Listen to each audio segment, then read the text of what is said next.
Salam sejahtera Malaysia. Denyut nadi suara rakyat bergema di channel ini.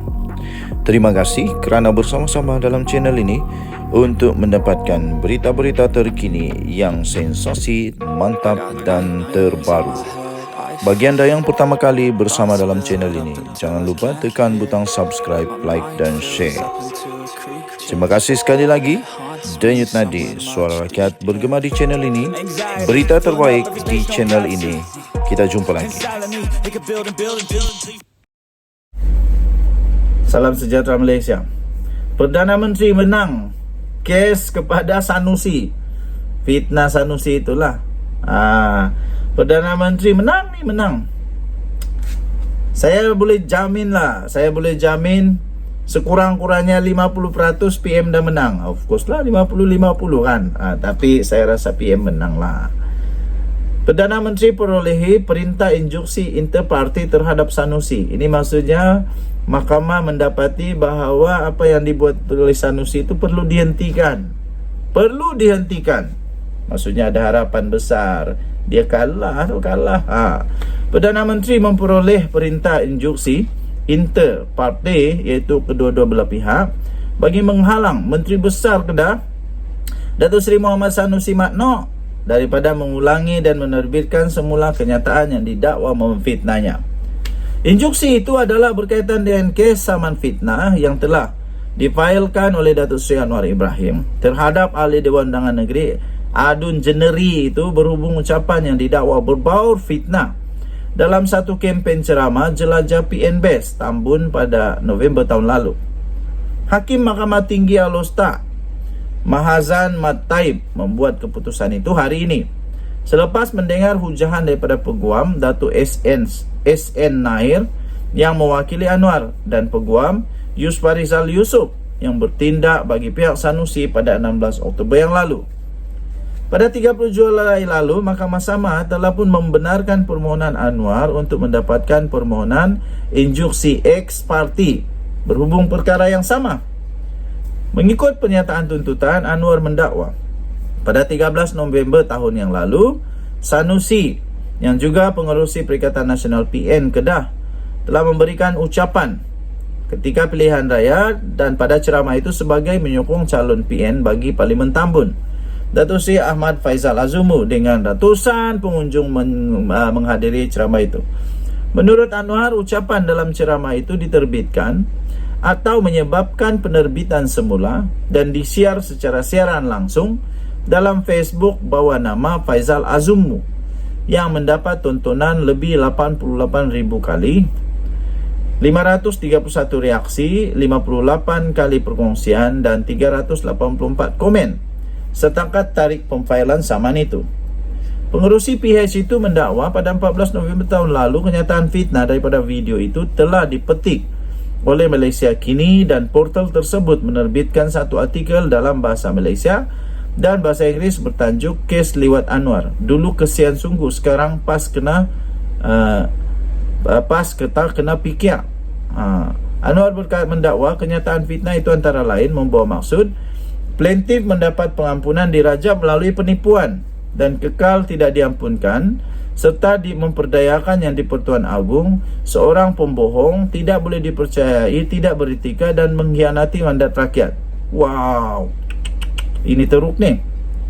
Plaintiff mendakwa kenyataan itu adalah tidak benar, keji serta berniat jahat dengan tujuan untuk menghasut orang ramai dan menimbulkan kebencian peribadi terhadapnya dan PH semasa tempoh berkempen menjelang pilihan raya umum PRU15 pada 19 November tahun lalu. Padan muka kepada seluruh rakyat Malaysia, hentikan memfitnah. Bukan saja kamu tak masuk surga, tapi kena denda di dunia. Masuk neraka lagi, masuk penjara lagi, denda lagi, saman lagi, padan muka. Salam sejahtera Malaysia. Denyut nadi suara rakyat bergema di channel ini. Malaysia kita punya, cintai Malaysia aku, kita jaga kita. Fitnah Mastura makan diri. Mastura Doktor Siti Mastura yang telah pun memfitnah ramai orang, bukan seorang dua, tapi ramai orang dia fitnah.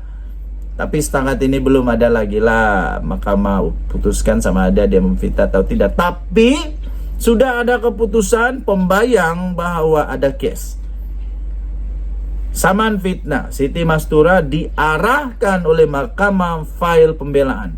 Maksudnya apa? Ada kes. Maksudnya ada kes, ada yang perlu dibela oleh Siti Mastura. Mahkamah Tinggi Pulau Pinang hari ini mengarahkan ahli Parlimen Kepala Batas Dr. Siti Mastura Muhammad memfailkan pernyataan pembelaan bagi menjawab saman fitnah yang dikemukakan oleh 3 pemimpin DAP terhadapnya. Ahli jawatan kuasa Muslimat PAS Malaysia itu diarahkan berbuat demikian selewat-lewatnya 11 Januari 2024. Kalau tak ada sampai 11 Januari, habislah.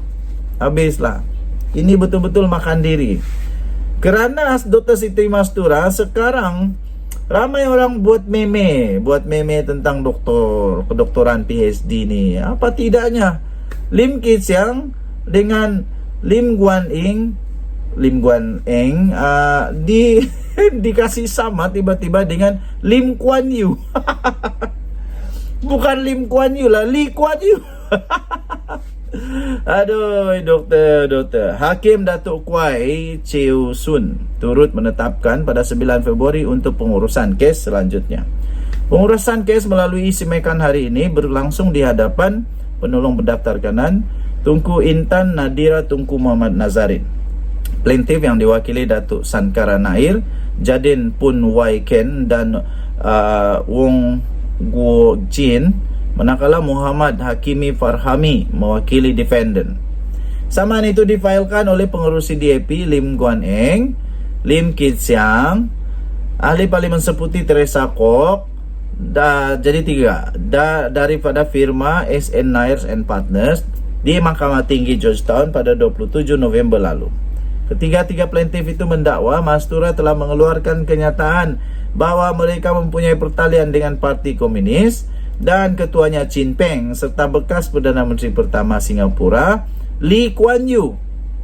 Lee Kuan Yew tahu? Lee Kuan Yew, bukan Lim Kuan Yew. Aduh, otak mana otak? Takkanlah PhD Lim Kuan Yew dengan Lee Kuan Yew tak tahu. Mereka menegaskan bahawa ketika ceramah pada 4 November lalu, defendant telah membuat beberapa kenyataan yang merujuk secara langsung dan tidak langsung kepada ketiga-tiga plaintiff. Kenyataan itu mengaitkan mereka kononnya mempunyai hubungan dengan Parti Komunis, menyokong serta mengamalkan selain menyebarkan ideologi dan falsafah komunisme dalam negara.